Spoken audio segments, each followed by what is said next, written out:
When it comes to setting up, breaking down, and the sound check, when we first arrive on site, I typically like to be there anywhere between 1 to 2 hours before the first guests get into the room.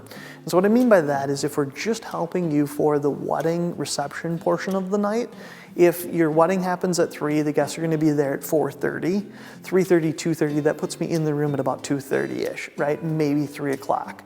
So somewhere in that range, about an hour or 2 hours before the first guests get into the room. One of the gaudiest things, and the way that DJs cut corners, is they show up very, very late at night, and they show up and they're loading in as the guests are eating, and you do not want that. It is the worst possible situation. So an hour to 2 hours before the first guests get into the room, and that way all the sound check is done while nobody is in there.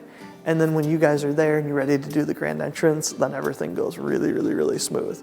As far as the takedown at the end of the night, usually I figure a half an hour. So it takes about a half an hour to get everything packed up and kind of out of your space.